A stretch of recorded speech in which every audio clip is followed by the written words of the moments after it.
want to see the hypnosis, baby? You want to see it now? Do you want to see it? I'll show you the hypnosis. Boom. Check this. I can take you to 10 years, and you're good for 20. And people at this time often says the F word, far out. Right? Far out. Huh? They go like, what? Yeah? So here's the deal.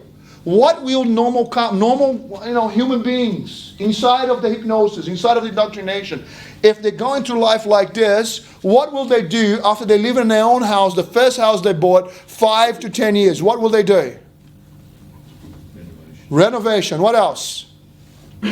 Normally, what do people do? They after 5 years or 10 years, their income went up. Yeah? Sell it and buy a bigger one. So let me show you husband and wife talking to each other. Honey, yeah, you make a lot more money. That's right. So do you. Remember the hypnosis? We must match our income to our expenses. That's right.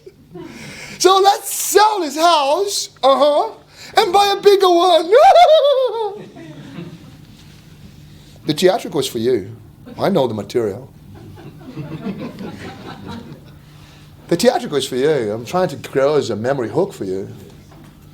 But what the serious bit about it is that people have been paying the interest component first for a long time. They actually didn't pay any of the principal.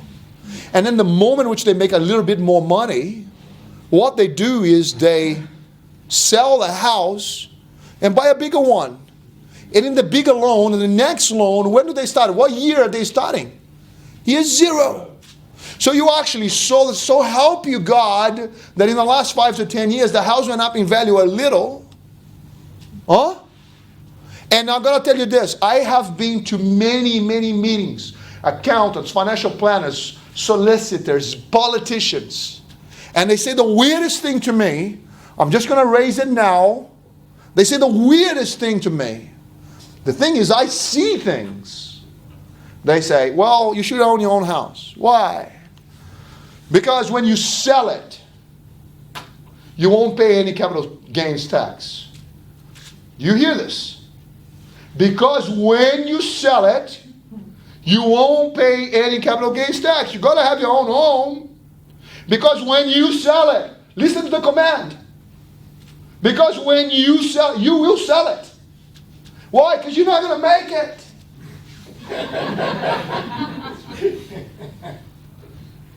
You're not going to make it. Because when you sell it, when I sell it, right? This is subtle. Because when you sell it, that's how we'll sell it. Because when you sell it, So most people will sell a house because they're not going to make it. So they're going to sell a house, cash in a little equity that they have on their own home, that they bought in the most inefficient way. I'm not even halfway through yet. So when you sell it, you don't have to pay any capital gains tax. Right. Now I'm going to show you something else. So what about all the tax that I paid going along the way? Excuse me? So back into the hypnosis, husband-wife team. I'm integrating a bunch of points. 5 to 10 years, they sell the house, buy a bigger one. Why? Because I'm indoctrinated to match my income to my expense. So I just take more debt on them. Right? Smashing the hypnosis. I'm actually taking it out. Around year 11, you pay the 100 grand back. Now, the money starts to go towards the principal. You guys got that? And then you start to see that the shape of the curve actually starts to go. Whoa. The bulk of the money now starts to go towards the principal. There you go. So by the time you pay these guys back, month by month, you probably pay them back $231,000. Here's the biggest consideration I want you to have right now. When do you pay for your mortgage? When? I understand some of you say to me, first Tuesday of the month. Some of you say every week. Some of you will say, it's automatic. I don't know. It goes from that account to that account. Right? But I want you to consider this. You pay for your mortgage after tax. So now you know that if Jimmy borrowed 100 grand and he pays back 239, you understand that 239 is net in his pocket. Cool? So now, You got to earn $356,000, right? To pay $124,000 to have the 239 in there. You guys got that? And the only thing you're meant to do is to borrow $100,000. Is this sinking in?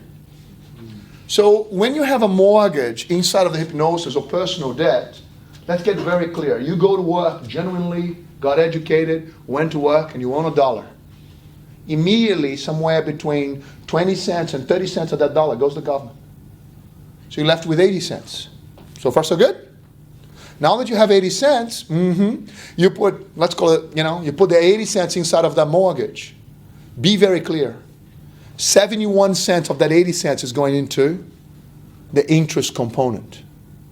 9 cents is going into the principal. For the whole buck you worked. You guys got this? Now, this is, you borrowed $100,000 to have the 231, you got to earn 356. Because you earned 356, you paid $124,000 in tax to have the 231. I want to do a few things here, okay? Please notice that the amount of tax is greater than the amount you borrowed. No conspiracy theory. Every house you bought another one for the government. Okay?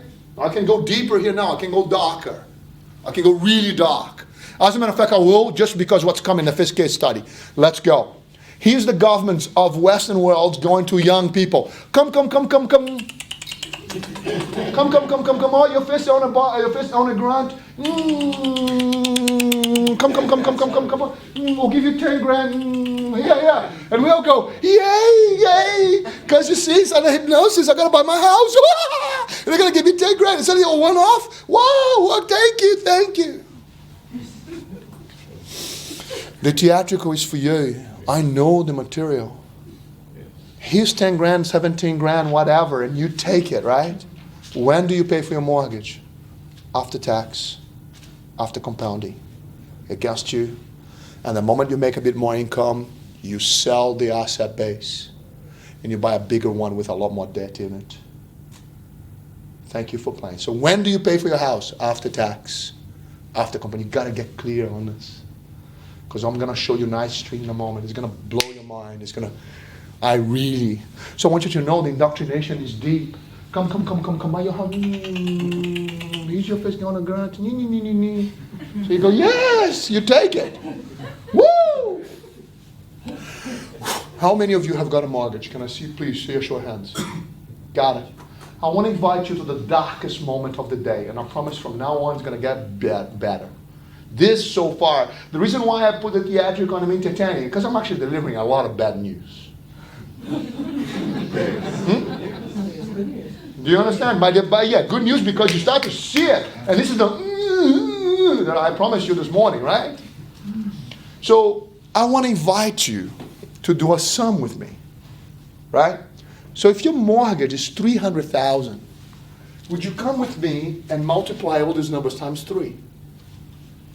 Because you see, this is a 100 grand mortgage. So if your mortgage is 300, what does the client manager in JDL Strategies already know about you? Is, baby, you have a bill for almost $1 million. So when you showed up here this morning, you thought, I have a $300,000 mortgage. That's how you see it. That's the indoctrination piece. I have a $300,000 mortgage. We don't think so. We think you have a $1 million bill.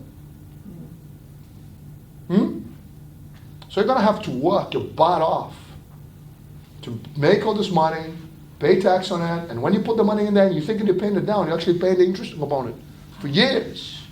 Make sense? And then at the end of it, that's why it takes a lifetime to buy a house. Now, your mortgage is $1 million. See, we have another thing called MediGrow, right? MediGrow is an endeavor JDL does only for doctors. Cool? The average doctor shows here, they are intelligent humans. They're smart people. The average mortgage is $1 million. Why? All the years of medicine, no one set them down. And there's another thing really that goes with doctors. It goes like this. They don't see themselves as businesses. But the ATO does. Does you understand what I just said? Yes. A doctor doesn't see himself as a business. He's a healer. no one shows up and says, hey, have you looked at the numbers? Yeah. No, I'm too busy. And the ATO puts all these different rules that they can claim some stuff the other businesses can. Hello? Not cool. So, are your mortgage 500,000? Multiply this times 5. Are your mortgage $1 million? Multiply this times 10 times. So, rule number 1 for getting ahead in life: get rid of debt. Debt is cancer on your financial destiny, right? Now, there's a difference between personal debt and investment debt. As a matter of fact, I'm going to show you how to switch the two of them. And I'm going to show you a debt reduction strategy. It's going to blow your mind. I'm telling you. I said this morning, oh, tomorrow the skies will be bluer. You're like, yeah, he's just saying it. The things will be sharp. I'm going to show you a debt reduction strategy today that you're going to go, oh my God, how good is that? Right? So moving on. This is very personal debt's like financial disease. However, please notice, the unspoken social agreement is to work our entire lives, matching our income to our expenses, and at the end we would own a house. That's the software for prosperity, and most people you know. If I ask you, which color do you prefer? Black or nya? What would you say? Nice, yeah. What? Because it's almost impossible to choose nya. You may have a dare to go there, but you can't choose it if you don't know it. Does it make sense? So far so good? So most people will make their decisions within what they see. So your problems live here, the solutions to your problems that you think is possible lives here.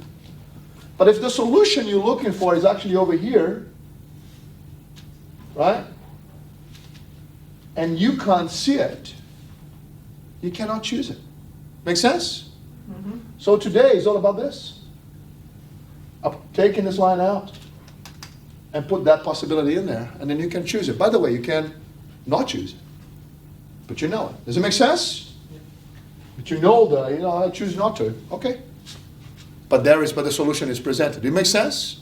So expanding the horizon for people is giving them, and what I'm doing by showing you this is actually altering your permission to actually prosper. And that's where we're going to go, right?